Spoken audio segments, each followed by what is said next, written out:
The following is a Journey into Comics Network production. Hey, this is Veronica from Foodies Watching Movies, and you're listening to the Journey into Comics Network Best of the Week show. Highlights from all the episodes on the network this week. Enjoy! Ladies and gentlemen, you're listening to Journey into Comics. And we are back, ladies and gentlemen. Welcome to the Game Addicts podcast, the show where we talk about the modern and retro video games that we play and holy wait a minute. shit, I'm on the wrong show. I was so confused for a minute. Strike that. Reverse it. Reverse. No, okay. Anyways, we are back, folks. We just took a quick breather. Mike and Brando told us all about their thoughts on the Infinity War trailer, their excitements. Mike did a crazy intro for Journey into Comics, which was hilarious. We might end up making that a thing. I don't know. I might make it a button because it was pretty funny. I guess he mic checks on Game Addicts with... you're listening to Journey into Comics or whatever he said. I know. Hilarious.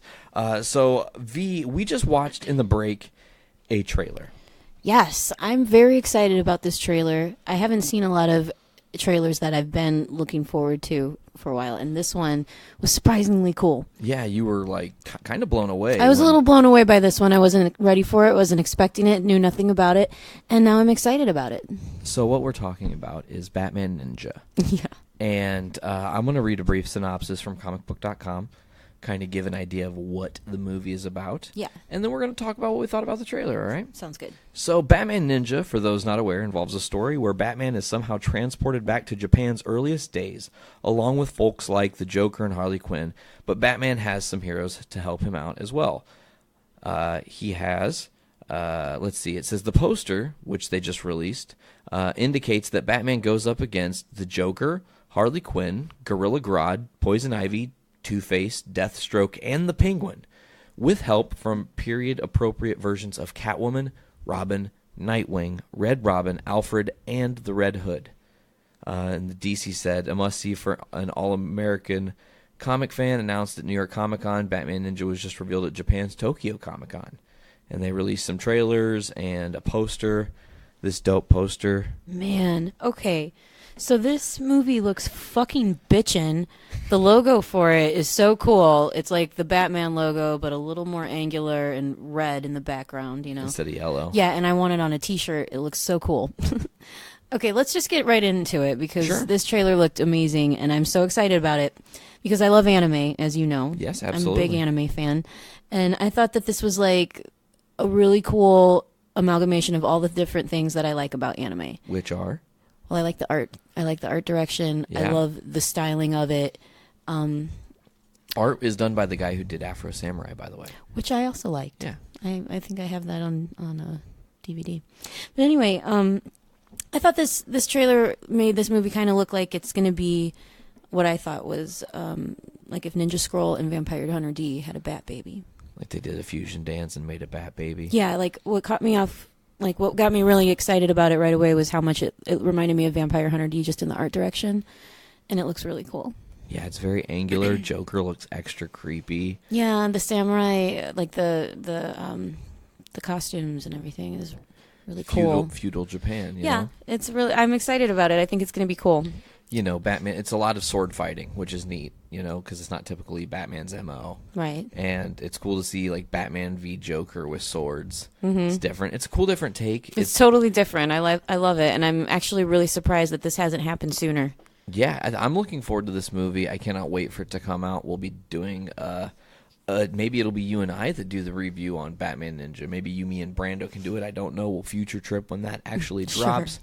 You know, they announced it back in October. I didn't even realize that they announced this back in October. But then the trailer dropped, and it was everywhere. And I think Mike from Game Addicts actually posted it in our group. Yeah, I still don't know how I missed it. I would have been excited about it sooner. Well, I'm glad I got to be here when you saw it for the first time because it, like... got you all jacked up. You were like, yeah.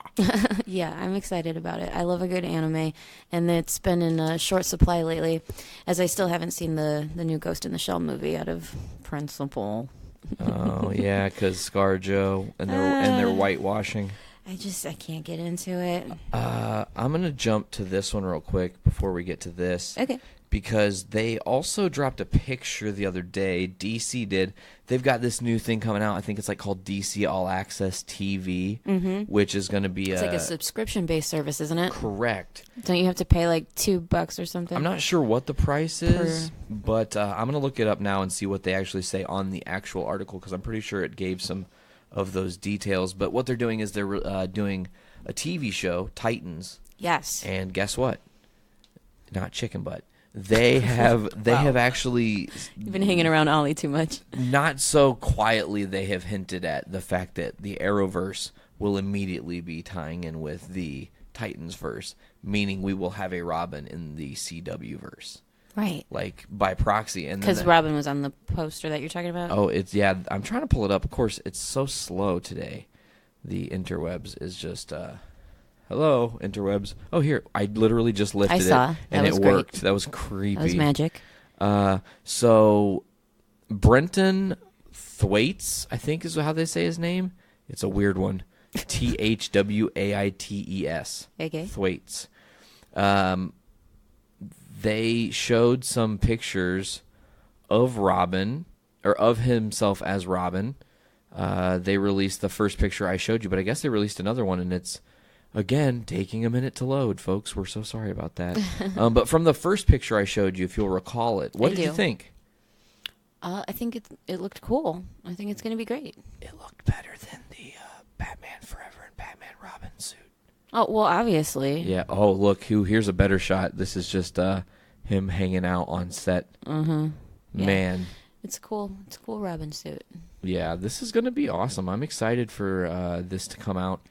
I will be most likely finding my way onto the DC. So Titans, let me get this straight. Titans is just going to be an independent show that's only available on this DC app of sorts? Yes, okay. Absolutely. It'll be like... so how are they planning on tying the universes together then? They'll do crossover events okay. with hopes to draw more people to the app. I see. Okay. By way of like saying, hey, look, we're having this crazy crossover. Right. You don't know what you're missing. You don't know what you're going to... I mean, at some point, think about this. Titans, they have a Flash.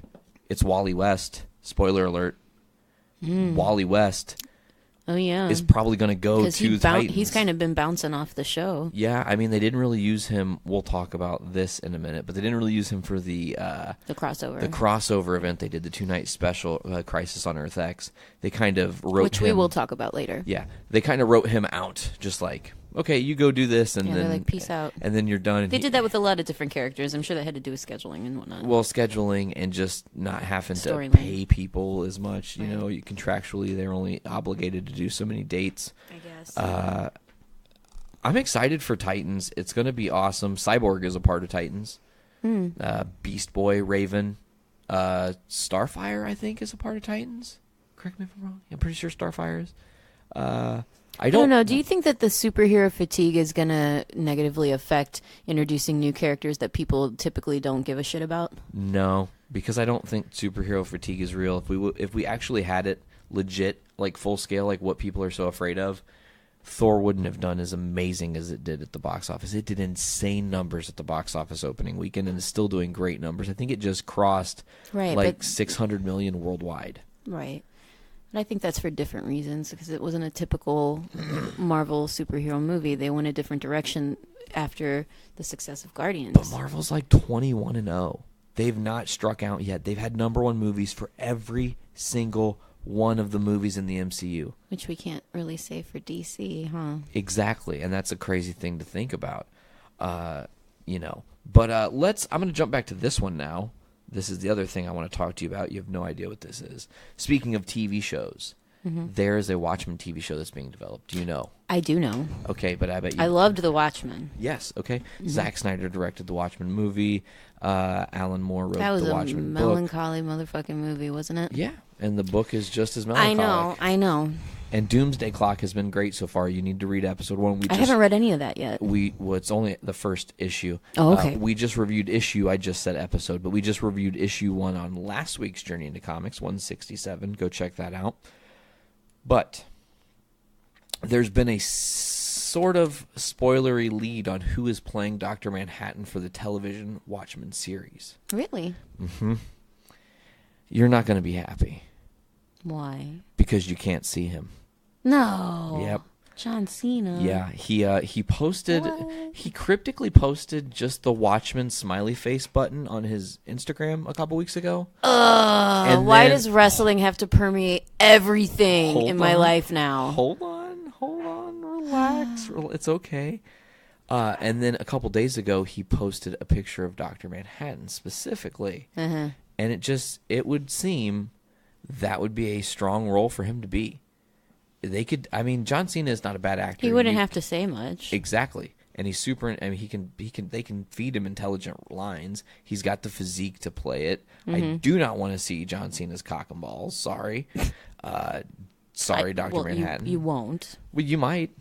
Dr. Manhattan did walk around in Didn't the you nude. say this was going to be a TV show? Yeah, but it's on HBO or Showtime. It's on one of the... Oh. Yeah, I'm pretty sure I it's see.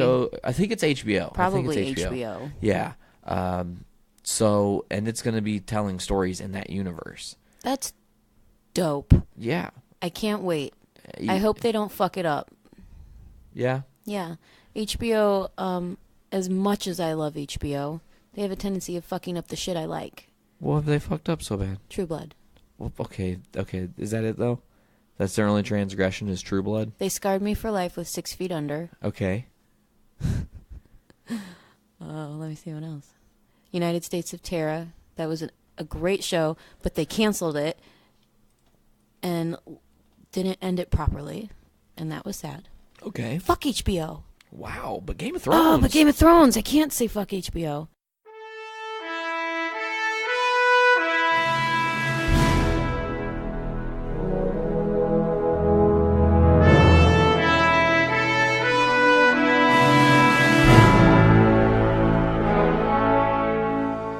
Good evening, ladies and gentlemen. Welcome to episode 14 of the Puhr Report. I'm your host, Nate Phillips, filling in for Mr. Puhr today. We got more news here. Oh, but this is not directly about Donald Trump. This is actually a really interesting article I found. It's about Paul Manafort. He was the campaign chairman to Trump. It seems that he attempted to publish a op-ed under someone else's name, and prosecutors are now working for Special Counsel Robert Mueller, pushing for Manafort to remain on house arrest and GPS monitoring for the time being. The op-ed was an opinion essay written to publish in some form, usually on a website or newspaper magazine. It's usually marked as representing the views of a writer and separated from the news content. In the court filings, prosecutors say Manafort and the colleagues sought to publish the op-ed to influence public opinion about his political consulting in Ukraine, work at the heart of the criminal case against him. The op-ed was being drafted as late as last week, prosecutors say. They did not name the colleague, but noted the person is based in Russia. Manafort is currently facing several felony charges involving allegations of money laundering and other financial crimes related to his political consulting work in Ukraine. Manafort has denied any wrongdoing.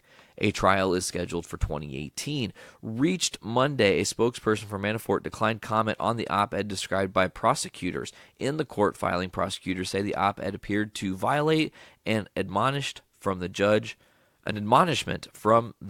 last month to refrain from public statements. Even if ghostwritten op-ed were entirely accurate, fair, and balanced, it would be a violation of the court's November 8 order if it had been published. The persecutors wrote the editorial clearly was undertaken to influence the public opinion of defendant Manafort, or else there would be no reason to seek its publication, much less for Manafort and his longtime associate to ghostwrite it in another's name. They added it compounds the problem that the proposed piece is not dispassionate recitation of the facts. Prosecutors say they discovered the effort to publish the op-ed last Thursday and alerted Manafort's attorney, who assured prosecutors that steps would be taken to make sure it was no longer going to be published.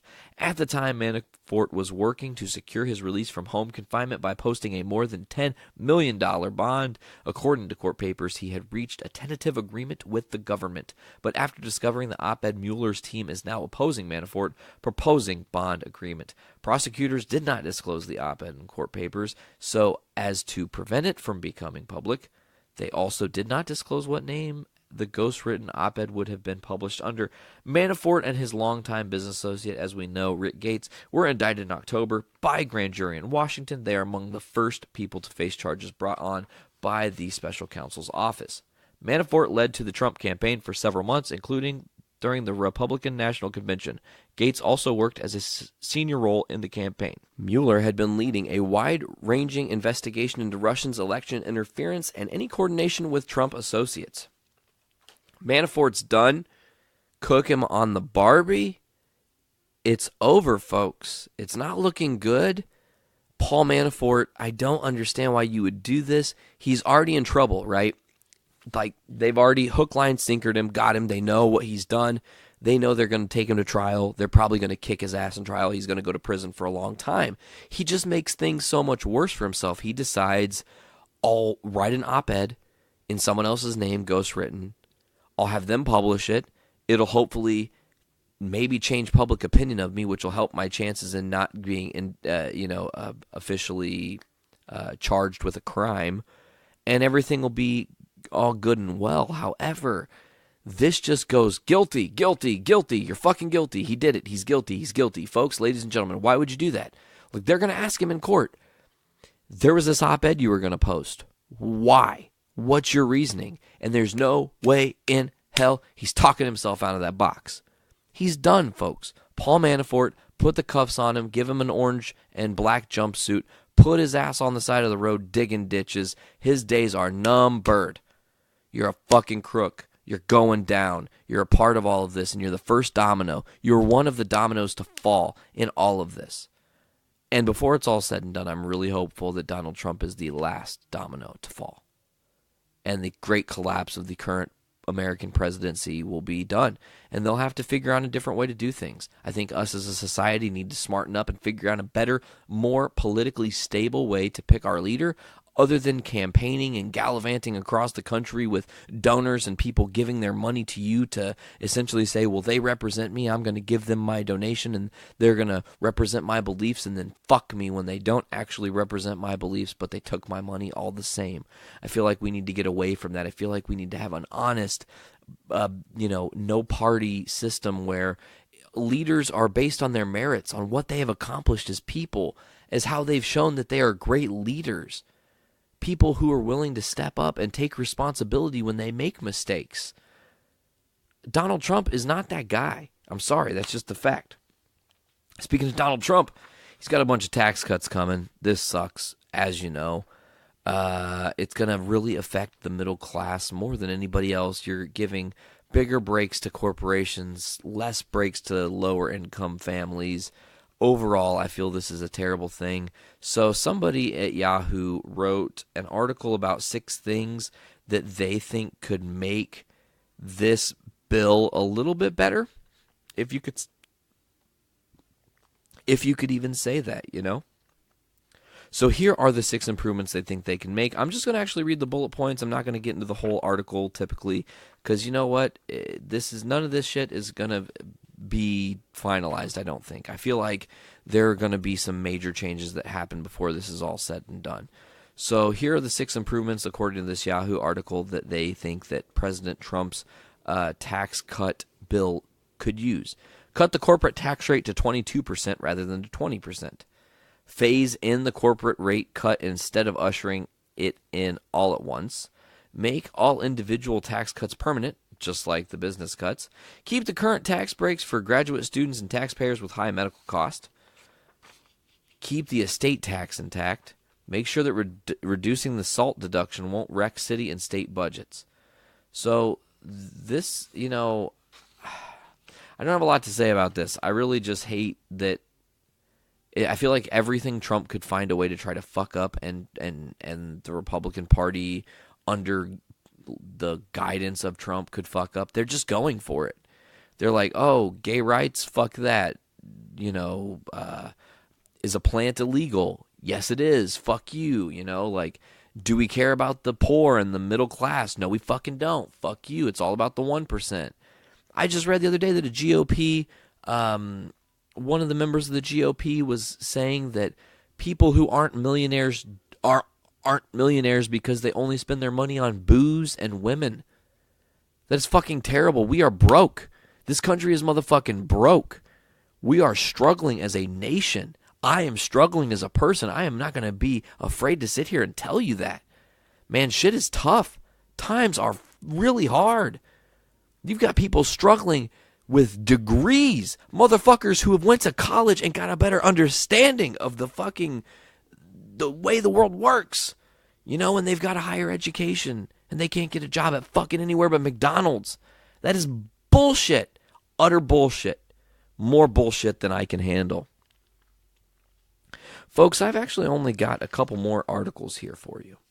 But I wanted to introduce something new to the Puhr Report. It's essentially me taking and riffing on Weekend Update, kind of that show that they do inside of Saturday Night Live. I don't know if it's going to be funny. Maybe the jokes will land. Maybe they won't land. It's really going to be your job to come to me after you've listened to this and say, hey, buddy, those were terrible, and don't make jokes like that. Don't do that again, okay? So I've got a bunch of articles here, and I've got a bunch of headlines, and I got a bunch of things I'd like to say. Let's start with this one. We were already talking about it a little bit earlier. Oh, it's true. It's damn true. It really is her turn. House of Cards Season 6 will actually have Robin Wright's Claire Underwood taking place now that she's the newly installed POTUS. It seems that there's actually a new up-and-coming actor joining House of Cards Season 6, and his name is Spevin Casey. Ford is suing John Cena.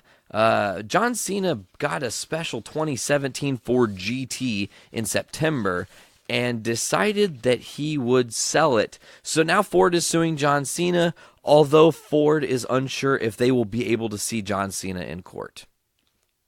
Because you can't see him, right? Samsung has just unveiled, and this one's a shocker for you folks, Samsung has just filed patent applications for a device that can read the palm of your hand, Engadget first reported. I guess they're going to call this codename Miss Cleo. Miss Cleo. That was bad, huh? Okay, so we got one more here for you folks. Maggie Parks, writer for Yahoo Lifestyle, recently wrote how Matt Lauer looks different. And, this is what knowing about who people really are behind closed doors does. Well, I mean closed and locked doors from your desk doors.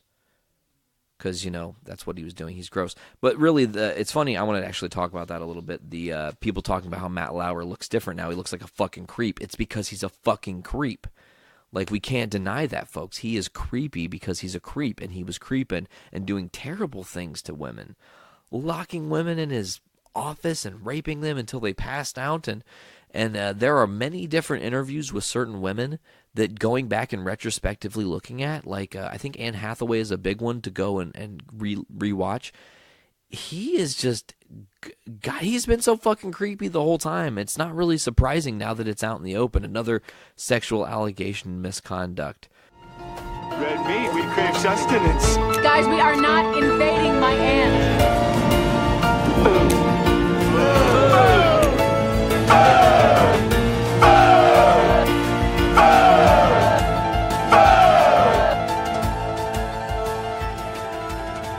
This movie had hypnosis, it had racism, it had parties, it had romance, and some betrayal, some Frankenstein-like dark shit, and it was a fucked up movie. When I would recommend it. It was a great movie. When Rose turns on him, and she just like, I when can't give these to you. When he finds that box of pictures. Just different, including like the black people that he's seen before. I was really hoping that the daughter wasn't going to be involved. I think that was what was trying. When I went to go see it, my friend Bridget was like, "She's in on it." She was like, "She's in on it from the beginning." Mm-hmm. From like with the first 20 or 30 minutes, my friend Bridget was like, "She's in on it," and I was like, "No, she isn't." She plays, and she ended up being like one of the main people. She plays that innocence card so well. You're like, "Oh, she doesn't know what's going on," and then you're like, "Oh," it's just that feeling. You're like.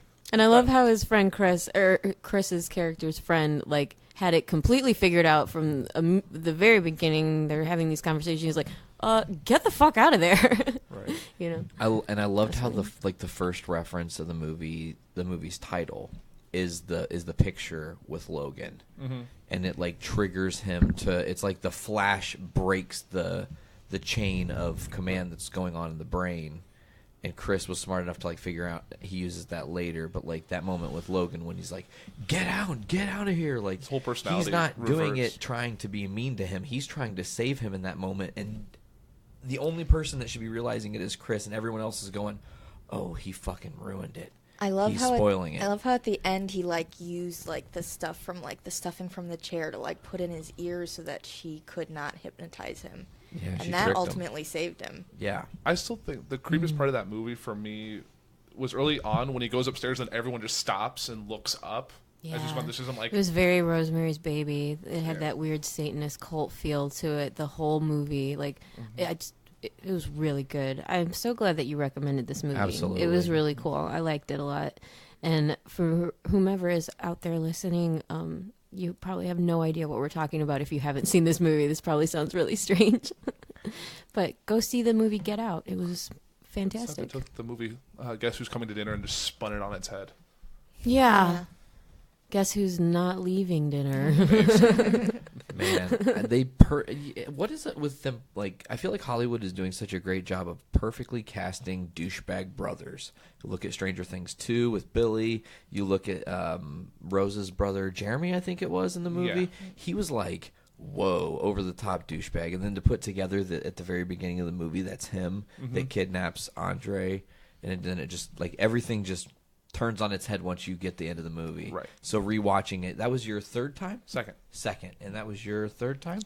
That was like my 5th time. Whoa. I Okay. saw it twice in theaters, and I've seen it like twice since then, since I've owned it. Amazing. Yeah. So let's go around and let's rock our pizza slice review. We got to figure out how good this movie is. Out of 5, what are you giving it, AP? I gotta say 5. It was solid 5.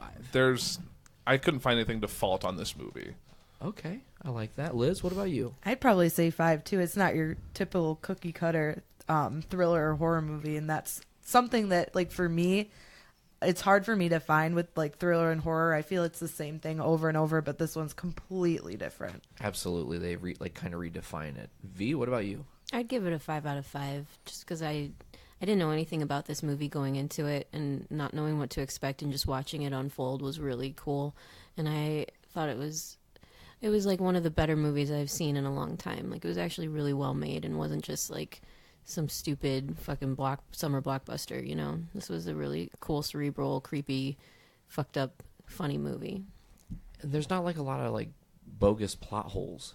You can't look through the movie and just pick apart little mistakes or errors they made. They did a really good job of making it like sincerely with the purpose of telling a story as true as you could. Right. And it reminded me a lot, like, I started early on in the movie, I started getting vibes from this other movie that I had seen called Skeleton Key. And have you ever seen that movie? Yeah, with Kate Hudson. Yeah. And she's like in New Orleans, and she's like a hospice worker, and she goes to work for this elderly couple, and it's like a possession story, like where all the servants there, like only aren't it's all consciousness. Isn't like, in it's that witchcraft. Isn't in that movie though? Aren't the black people possessing the white people? Yeah. He was like a voodoo Yeah. priest and his wife, and they possessed the owners of that house or something. And they keep moving into younger and younger bodies. Right. It's like Tale of the Body Snatchers, Skeleton Key got together and had a baby, and it was an interesting. I feel like I threw in a little bit of Stepford Wives a little bit too. Yeah. There's a lot of really cool like references in this movie. All right, let's kick it over to Lauren. Out of 5. I'd have to give it a 5 just because I recommended it, and because So you kind of have to, right? and because I paid to go see it twice in theaters. So it's well worth it. Yeah. I'm going with a 5 too. I think this is our first perfect film foodie review, Foodies perfect score. Definitely. It had everything you want in a thriller. It kept you on the edge of your seat. There are moments where you're just like, you feel so much for the character, like, no, don't do that. I know what's coming, and I can't save you, you know, or like when he goes to the sunken place and he's falling, and you just want to like reach your hand in the screen and save this guy because he's like, you know, he's Especially so when he starts fucked. crying when he's in that chair. Well, and the thing is too is you know he's toast as soon as he starts immediately giving away details about what happened when he was a kid, because he said he's like, I'm not talking about that. I don't need to talk about it. And then like seconds later, he's immediately It's like, talking you hear the about rain? it. He's like, yeah, and then just done. And then it's over. Yeah, she like took him on some guided meditation into hypnosis to the sunken place, is what they called it. And it's like being a passenger in your own life as somebody else takes over your consciousness or your body, but your consciousness is still there. So they just take your whole brain out, put the other guy's brain, and then you just keep your consciousness in like the subconscious state. It seems like. Yeah, the That's sunken crazy. place. Had the dude from Office Space in this movie. That was pretty awesome. Should have just given us red stapler. We didn't have any Yeah. problems. Yeah. Do you have my stapler? Okay, so let's. 5 out of 5 out of 5 because all 5 of us say 5. Yeah, That's right. It's the first perfect It's a score great we've had movie. on the show, so definitely recommending that to everybody. I think we've done a good job too of not spoiling that weird twist that does make the movie so special. We've kind of we've danced around it. We never really said exactly what happens and why they're doing what they're doing. I think that's very important. Motive is everything for That this bingo movie. I game think. still kind of makes me uncomfortable. Yeah, the bingo game makes you super It's uncomfortable. like a slave auction. And also, what one unanswered question I think I had from this movie was the mirror with Georgina.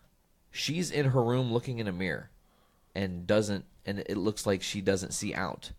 Or is that supposed to just be because she's looking at herself. I think she's looking admiring her. Yeah. okay? Yeah. Yeah, she was just looking at a reflection. She didn't see. That he was Person. looking. You're I focused gotcha. on your own, what you look like. I got you. She was just lost in herself. That's fine. All right. Well, let's move on from that first perfect Foodies movie, which we should absolutely recommend. Get Out and Get Out. See what I did Yes. there? Warning, Podcastrophe imminent.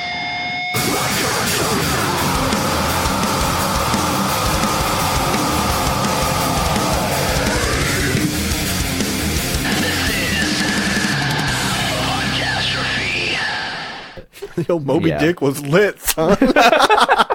No, you remember Joanna, right? Yeah, she's the host of that. That's pretty cool. And she's also, I know she loves books. Yeah, she's also the host of, or one of the hosts of Butt Stuff. It's Butt, Stuff. Yeah. I love that name. And that's a funny show. It's really random. You never know what you're going to get with that one. Much like this show, you just never know what we're going to talk about, how far we're going to take it. The last live stream I did, we got pretty ridiculous up in here. And it's only going to get more ridiculous, especially once I go on shutdown. Oh, yeah. That's 2 or 3 weeks away. Mm-hmm. Have I told you what I'm going to do? Mm-mm. I'll tell you after the show. Awesome. You know what you should do? You should bring it up to Chicago sometime. I'm going to talk to you about that right now, actually. Awesome. So here in the weekend, what weekend is it? Next weekend. No, it's not next. Okay, yeah, it is the next weekend. Shit. That's not far away. So next weekend, the weekend of like the 9th and 10th and all that. Yeah. Chicago's having this winter thing. She wants me to go. They got a lot of winter stuff, dude. Yeah, it's like a light thing. What is it? Lights. Yeah, there's some Christmas lights going on. And I think it might be called like the Winter Walk or something. I think so. Yeah. Where's it at? Chicago, Chi-Town, Chi-City. It's pretty big though. It's Chi-City. I know, like there's a place called Lincoln Park Zoo up there. Yeah. They have a thing called the Winter Walk. It is free, and I mean, this is my first winter up. Well, I moved there in February, so late winter. But this will be our like first Christmas there this year. So we're gonna go around to the ice skating rink sometime and nice do all that fun stuff. Okay, so next weekend. Yeah. I guess next weekend. It's coming up really fast for me. We're gonna head up there for that. But Okay. Friday night, we're gonna stop in Hammond, where I'm gonna hang out with Mr. Nate Phillips. Cool record. beans. I forgot a podcast. His other podcast, The Voice of Survival. He's probably like, you motherfucker. Plug me, bro. No, he's got enough podcasts. I plug most of them. But I'm going up there to record my episode of The Voice of Survival. The Voice of Survival, it's a conversation where you get to know people. Like it's basically like an interview, telling of your story. And I'm very excited to do that. I'm sorry. Anybody mentions the interview, I just think of fucking David or James Franco. Are you excited for The Disaster Artist? I can't decide if I want to see that. I will. I think it looks good, and I've heard good things. Have you heard about the movie it's based off of? No. The Room? Mm-mm. Considered the worst movie of all time. I might see It's a cultural phenomenon. I think I've heard of this. It's yes. The Room. Anyway, so I'm going to go up there, record. record my episode, stay the night.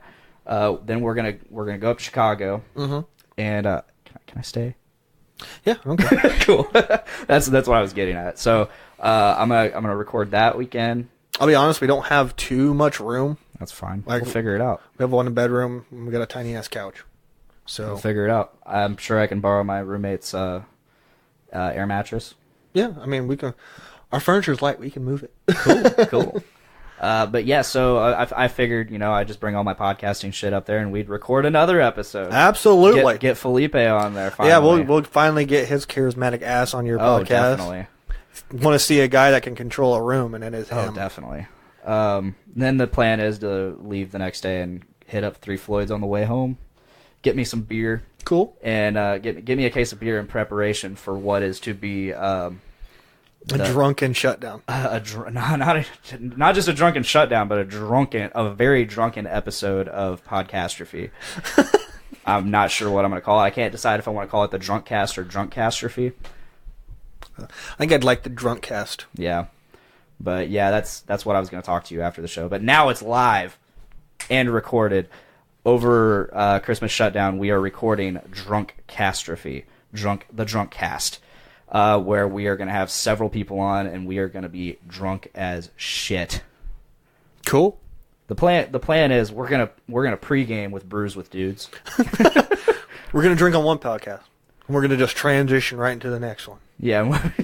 Sounds like a plan, brother. Yeah. The plan is just to be completely blasted, and who knows what the fuck's gonna happen. Hardcore rock paper scissors. But they're betting fingers down here, Charlie. So the cool thing about the Drunk Cast is, not long ago, Nate reached out to Podbean and managed to get us a whole week featured on their front page. Oh, hot damn. And since we have a podcast for every day of the week, so feature week's we gotta bring our A game. Yeah.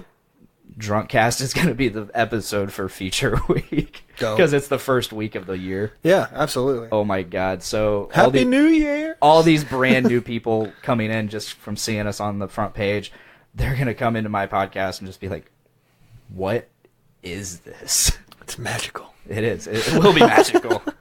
My plan is I have some people in mind. Obviously, since we're doing Brews with Dudes, we'll have Nick Maxon on there. He is the host of Brews with Dudes. For those who don't know. And then hopefully I'm going to have Tyler McLaughlin back on, and Rachel, who is, I believe, still hopefully watching this stream. I see her name over there. But she'll hopefully be on as well. And the rest of the cast of characters for that show is either yet to be decided or still being a closely guarded secret. TBD. To be decided. But yeah, that was my plan. I wanted to definitely go up to Chicago and get another podcast in with you. Yeah. You and Felipe, whoever else is up there. Dude, I'm up for whenever. You tell me a time, I'll be down here, or if you want to come up. Hell yeah, dude. You come up. I'm really bummed because that weekend, the Monster Hunter, what is it? The beta, it drops. And I'm like, no, I'm going to be away from my PlayStation 4 all weekend. Fuck it, bring it. I'm probably going to. Okay. I got a 4K TV. Cool. I got an argument with Andy earlier. About what? 4K. What about it? It wasn't much of an argument. I'm not gonna lie. But so I get home and I had a package. Mm-hmm. I ordered some 4K HDMI cables. Yeah. Some high speed HDMI cables. And so he's like, what'd you get? I'm like, I got some 4K HDMI cables. He's like, what? I'm like, yeah, they're 4K HDMI. Like, what's the difference between a regular one? These are suited for 4K. Yeah. And he's like, "What? Show me the difference." He gets like all like up in arms and upset, like I'm wasting my fucking money or something. That's the wiring inside of it. Yeah, it's better quality wiring, and enables data to travel faster. Exactly. Therefore, giving a better quality picture. He's like, he doesn't understand 4K. Like he doesn't understand like what's so much better about it. I mean, okay, so obviously going from 4K to 1080p, not a ginormous difference. No. It's just a little clearer. You can see like people's fucking individual hairs. It's insane in that aspect. But like, I just like it because it's a much clearer picture. It's a much better picture. and he's like, I just don't see what the point is. Well, here's my opinion on 4K. You don't need a 4K anything unless it is bigger than a 40-inch. Yeah, in which I have a 65, so yeah. I'm set. Boom. Yeah, I have a 40-inch and a 55-inch. Those are my two TVs, both 4K, both smart TVs. That's what I got. Mm-hmm. However, I have a gaming monitor that is a 25-inch gaming monitor. It's 1080p. Yeah, this is 27 and it's 4K. Yeah, but since it's a monitor, you're a lot closer to it, so you can actually see. Mm-hmm. Normal TVs, you're sitting kind of at a distance, so that the size has to matter for that. I'm still of the belief though that if it's not 40-inch, you don't need 4K. So I'm just like, I'll just get this 1080p gaming monitor. That's fair. With 144 hertz. It's good. Yeah, it's good. It's got a 1 millisecond reaction speed. So. Good luck.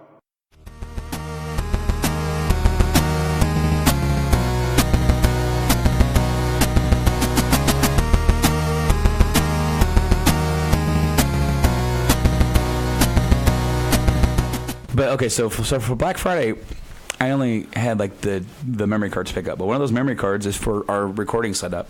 The other memory card is for this. The Switch. Now, I've mentioned before I had it on layaway. I originally just got the regular gray, went back in and switched it for the Mario Odyssey edition. And, well, I was able to swing picking it up just yesterday as we record this. And I remember we got there, we were going to pick up a few things, and I'm like, whoa. Hey, hon. So,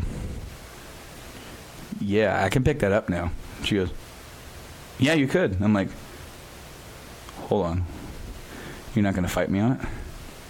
I wasn't ready for that. I wasn't expecting that. I was expecting a... No, it was right there. And so I went and picked up my Switch. And, of course, this is the Mario Odyssey one. As I've said before, I'm going to move some stuff out of the way. Nice, awesome Mario Odyssey box. I love that it's not just...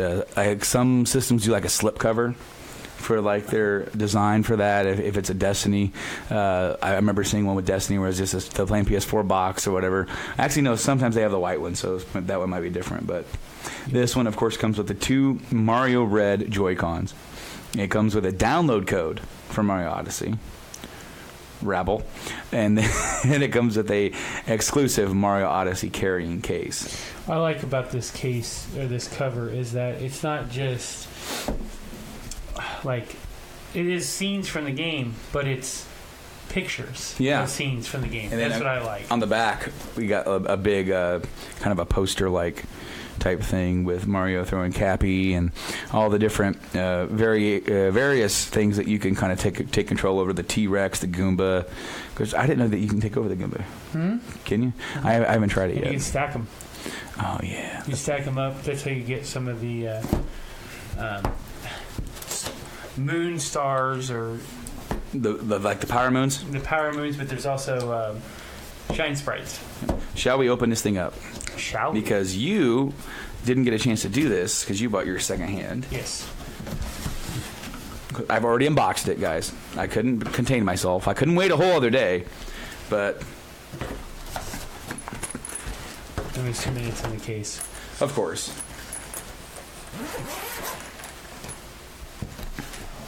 I haven't got a screen protector yet. I kind of forgot about that until I was on my way home. So I've been very careful with it. But, yeah, I got my Nintendo Switch. I like the red controllers. I do, too. I really like them. I really love it, dude. I think it pops with the black, you know? And then, of course, when you have the, like the regular gray little controller holder thing, it looks good in there, too. They actually have a Mario Odyssey controller holder. Right, and we also sold today the larger Joy-Con controller. It's like a charger adapter holder thing. But it's larger to make it more ergonomically correct. Yeah, it's made by Power A, I think. So it is a third party. But yeah, dude, I got my Switch. Pretty neat. Here's the case here. Got Cappy on the front, on the back, and it's in the Switch. It has like the global map. Has like a little schematics of the Odyssey ship. Mm-hmm. I mean, it's pretty cool. Then you got your spot here where you can hold your games. Yeah. And you can also set this up like this. Yeah, and it so then, a stand. So yeah, you can set your Switch up kind of like that, upside down. But right. But yeah, dude. And then of course, the charging dock. Yeah, the charging dock. Of course, I took everything out already. You know, and then you get download code. Already got redeemed, and then of course you get non-charging Skyrim. What? I picked up Skyrim. Why are you doing this? You're going to show that to Joanna, aren't you? Because you're going to make her play it, and she's going to be mad. I'm currently playing it right now. And of course I have the volume down, but there it is right there. So yeah, I just started, playing Skyrim. The reason why it makes sense for me to buy it, I had never really put that much time into Skyrim, kind of like how you did with Fallout. Right. I own Skyrim. Well, that's not true because I put a lot of time into Fallout. Well, now. But what I'm saying is that you played Skyrim, you played Elder Scrolls before you played Fallout. Day one, yeah. I played Fallout before I ever really got into Elder Scrolls. I played a little bit of Oblivion with Rob. It was okay. It's not Skyrim. Skyrim is definitely the best. But, I mean, this game looks fantastic on the Switch. It does. And, I mean, it is the full version. How are the controls? It is fine. They feel about the same? Yeah. Well, you wouldn't know. I mean, no, I did play a little bit of Skyrim. Okay. I played less than 10 hours. Okay, so I didn't get super far into the game, but I did play it. I have it on Xbox 360. I got the Legendary Edition, the one that comes with all the the DLCs and stuff. Mm-hmm. But then the controls are a little wonky because A is, of course, you're confirmed for everything. B brings up your little menu here for you to be able to You can change that, though. Yeah, yes, you can. So you can make it whatever you want, but I'm already kind of used to it, Right stick changes your view. Left stick crouches and hides. What is that? L1 runs. And then, of course, this kind of, the button, like the guard button and all that kind of stuff. Yeah. And I downloaded the Snipper Clips because we're going to check that out. Downloaded Octopath, which I played here. Snipper Clips is now available in physical edition for $20. Mm-hmm. And I thought that would be a really cool little game to play with the wife or something. It's one of those games where you each have a Joy-Con. It's a 2-player puzzle solver. Mm-hmm. It's not something that's going to be the be all end all, but it's unique to Nintendo. Right. But yeah, I did hide the fact that I got Skyrim from you because you said something about all you got was the Pro Controller with it. I said yeah. Mm-hmm. And then when we were going through the Devil's Playground, I said, you can buy Skyrim now for this. And I went, yeah, I can. So yeah, I'm a little devil sometimes, but I also picked up Skyrim and I picked up the Joy-Con controller, the Pro Controller, the official Pro Controller. Of course, we tried this out when Rob brought his over right after the launch. Best feeling controller out in my opinion. Oh, dude, I love it. I was playing Skyrim with it. Here. No. It just vibrated. I'm playing with it. One. Yeah. Don't know how well you're gonna be able to see it with the light in here. There you go. It's all synced up and ready to go.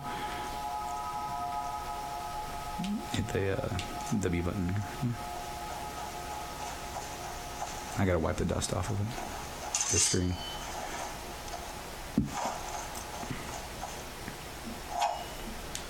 Oh yeah.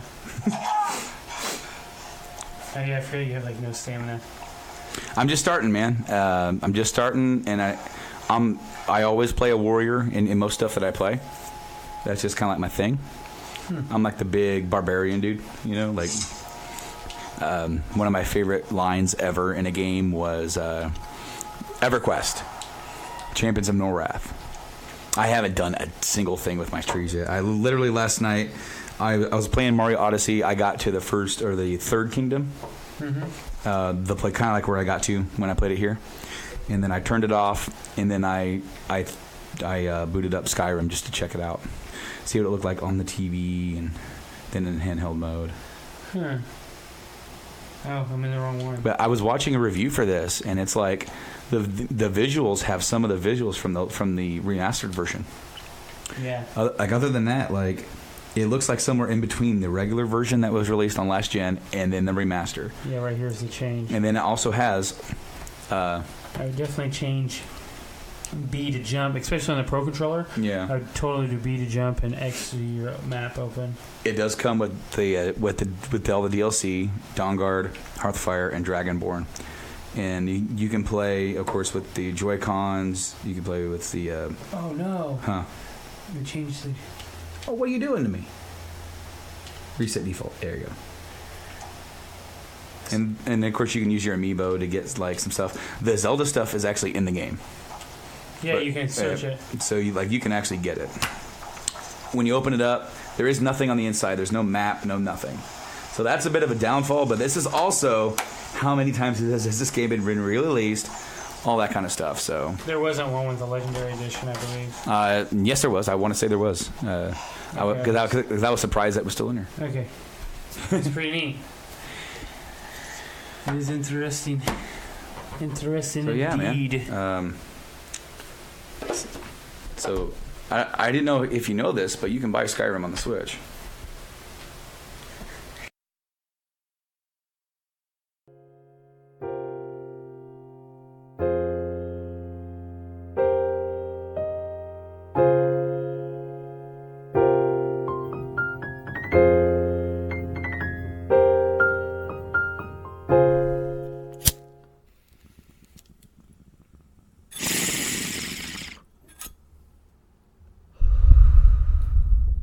Okay. I'm going to tell you the poop stories. The shitty stories. Okay, so I have a friend who has a Tinder account. And she doesn't necessarily use it for meeting guys. She uses it for funny stories. And so we've got a golden one that the dude gave permission to share, first of all.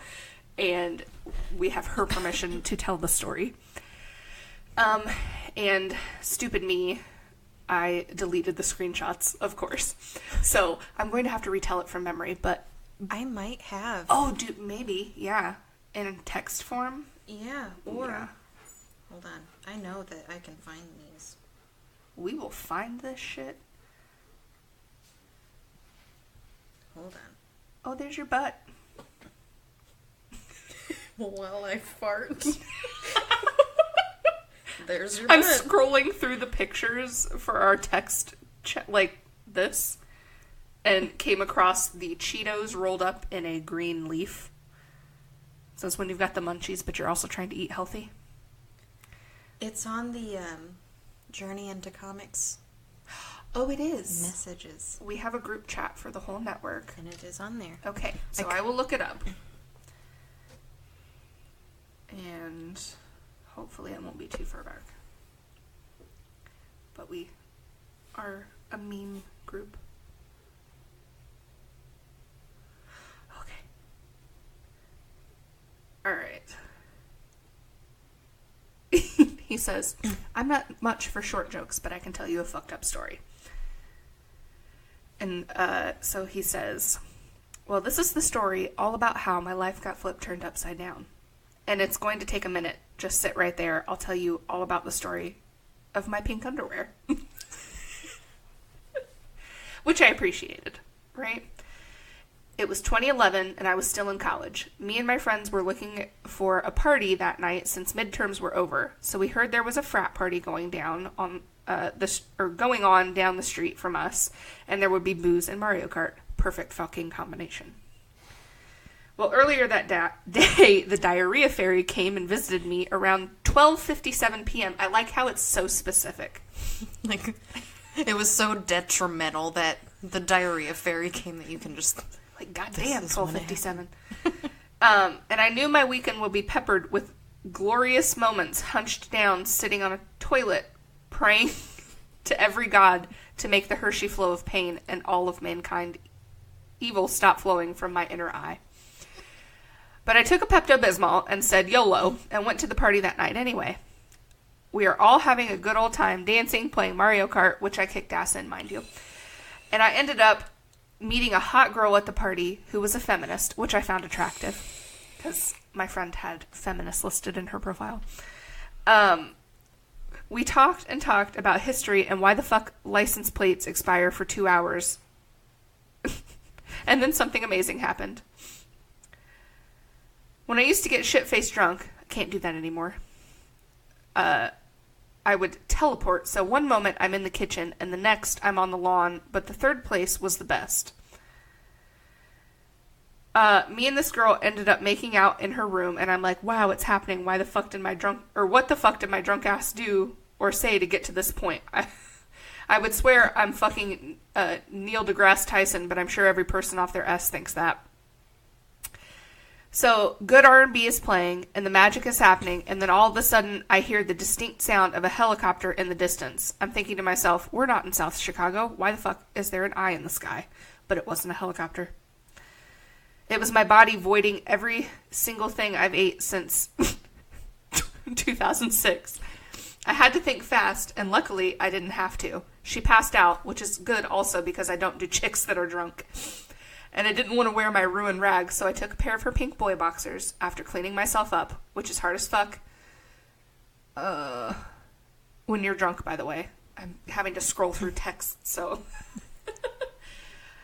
I left her a text about repaying her and took an Uber back home. And that's the end of the story. I'm so lucky. Never mind. I need to, like, he didn't explain, did he take his nasty drawers with him? Or did he leave them there? Like in the fucking sink or something? Blech. That, like, it reminds me of the story, it was floating around online forever ago, but the girl, like, she had a one-night stand, and the guy was like, my door locks automatically, so just take your time, get ready for work, and then go ahead and leave. Well, she took a poop, and the toilet was broken. So she got a Walmart bag and took the poop out of the toilet and, like, tied it up in the bag, and she was going to take it with her, but she accidentally left it on the counter. And didn't realize it until she was out the door, which locked automatically. Oh, no! Yeah, that's, like, my greatest fear. To leave a bag of shit on the I would counter. much rather just leave a dookie in somebody's toilet than, like, have to worry about taking it somewhere. Because everybody poops. Yeah. I'm sorry. I mean, we're not dating anymore. No. But even if I shit in a toilet that doesn't work, I'm just, well, you should have told me first. Bye. Right? Like, the first time that I went to Brandon's house, like, his parents' house, or his mom's house now, but, is super old. That was loud. It's super old, and, like, the pipes are old because it's a really old town or whatever. And so you have to be really particular with how much toilet paper you put in the toilet and how you flush it. Yeah. So, like, I'm over there for the first time and, like, oh, I have to go poop. All right. I go and I'm like, okay, this is just a toilet. Like, I'm not thinking anything's up. And I had, like, did my business and then it wouldn't flush. And I had to, like, call down the hallway, it's not flushing. And Brandon goes, it's okay. And he, like, had to come in and fix the toilet. That makes me think my father's toilet. Oh my god. Super old. I don't know what's up with the fucking sewage out there, but everyone has had sewage problems. Oh no. And if you shit or put too much toilet paper in there, it gets clogged automatically. Will not go down. But even on a normal, if you even put like one sheet of toilet paper, it may not necessarily go down. So I'm always afraid to take a shit over there because you're like, courtesy flushes all the time. Like, you just can't clog this motherfucker. You just keep flushing. Like, I feel like and you guys can't see us, but we're both imitating flushing really hard. Like really dramatic, just the hardest flushes you've ever seen in your life. But like, okay, I was reminded today on Facebook because, you know, your Facebook memories. And my friend tagged me in the post because we had discussed it in a group chat and then she shared about it on Facebook. The most amazing, like even more amazing than the poop story that I just told. This one, it's like an atheist dream, right? So okay, my friend is an atheist. And she had to go run an errand, and her daughter fell asleep in the car. And she's like, well, I guess I'm driving around for a while because, you know, like my kid, her kid is not one that will stay asleep if the car stops. Or if you try and transfer her into the car, or into the house. Anyway, she's driving around really slow, playing Pokemon Go on her phone, and a Dratini pops up in this huge church parking lot. And she's like, oh, cool, I'll go in, get this Dratini. There are 2 Pokestops and a gym right here, so, like, this will be a fun afternoon. And then she gets that feeling that I know you and I both know very well. She has 30 seconds before she's going to poop her pants. And so she really quick drives to the corner furthest away from the street and the church, opens the door of her car. Thank goodness she was wearing a dress. Pulled her dress up. Shit in the parking lot, and because she's a mom, she had toilet paper in the car because runny noses and stuff. So she shits, wipes, and then bolts out of the parking lot. And that's the story of how my friend shit in a parking lot. A church parking lot. That is amazing. Oh, that must have been horrible. At least Like, she was wearing a dress. Can you imagine wearing pants? Just here we go. Right? Like, I remember peeing in a parking lot as a kid wearing pants, and that was hard enough. I can't imagine being a full-grown adult, especially being fat. I have never in my life peed or shit outside once. I have had to pee to where it's like I physically feel like I'm going to piss myself. Right. And I can't go. I physically can't make myself fucking do it. I can pee literally anywhere. I used to not be able to pee in public bathrooms either. Couldn't But do I it. am a shy pooper. It's time for Brews with Dudes.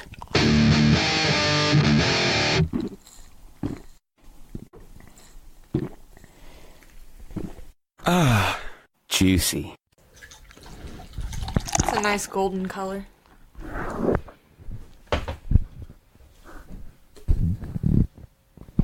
I'm not a huge fan of IPAs, so I'm interested to see how I like this one. It's described as juicy, like most IPAs. So I'm just admired by this can. This can got a lot of good detail to it. yeah, I feel like Three Floyds is pretty good with their artwork on their bottles and their cans and everything. This The one's hell is pretty that, like a badass boar? looking. It's like Is that a boar? horse skeleton or something. My take on this looks like a. Oh, that's definitely not a horse now that it's closer to me. It looks like a pig, like a Yeah. pig straddled for war with a winged demon on its back. It's a buffalo. That is not a buffalo. Buffaloes don't have tusks, my friend. Oh, those are reins. I thought those were horns. No, That's a boar. Yeah, that's a boar. Yeah. A pig for war. No more war pigs have the power. We won't do that again. I've only done it twice. This is 7 episodes. It's the only time I've ever jumped into the mic like that. Bear with us, everyone. You guys ready to jump into the Lazarite? Am I saying that right? Maybe. Mm-mm. Lazarite. Yeah. Yeah, close enough. Lazarite. Close enough. Maybe. Hey, yo, Mikey. Here we go. Alright. Hoping I like this one. Juicy. Ooh. Nah. That pulled straight through that cherry stout I had. I still had some cherry stout, but it was able to pull through the very like fruity, juicy, just straight stream, and took over my palate from that stout, which is quite commendable because most stouts just take over your palate and hold on through the next few drinks you have, and this is how I see it though. How I see it is, if you have cotton mouth, drink one of them. Agreed. It's definitely very juicy. It'll definitely rehydrate the mouth. So, Nick, where would you put this on your juicy scale? On my juicy scale, let me give it one more go. Let me give it one more gulp.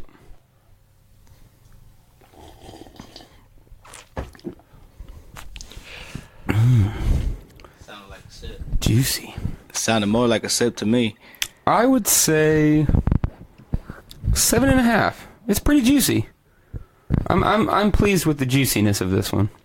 If I were to put a number on a juicy scale, since I know that's your thing and I have not done that, I want to make it a Brews with Dudes thing. Everyone's allowed to use the juicy scale. I would put it at a solid 8. I almost would push it a little further, but 8 seems like a very solid feel for it. I might not appreciate it if you put the evil on me, but I'm going to put it on you. Do you have a kind of top-tier juicy beer? I don't know if I could think of mine, but can you think of the juiciest beer you've ever had? The juiciest beer I've ever had. I can, as soon as you asked me that question, my taste buds lit up with memory. But the beer I was drinking, I cannot remember. You know what? This is not much of an answer, so fuck me. But I would say when I hear juicy, I immediately go to 18th Street, 450 North Brewery, and Odd 13. I know it's really hard to talk about Odd 13 because not a lot of people around here have had it. And I wouldn't have it if I didn't have friends that went out to Colorado for big beer festivals and are always bringing them back for me. God bless you, Tex. So Odd 13, just every beer I've had from them is top scale, 9 out of 10 juiciness. 18th Street, you know, the Sex and Candy, Candy Crusher, Cascade Express. They are. It's like that's their goal. Their goal is juice, and they're killing it. And then 450. Yes. You've had a couple from 450. Yes, I've had quite a few from 450. The Squirt Gun, the Juicy Nugs. I know we both keep just fucking crying. The Grape Jam, the Fruity Nuggets, the Juicy Nuggets. Grape we're Jam? just. There's a Grape Jam? Yeah, it's called Grape Jam, and it looks like Space Jam with the marketing.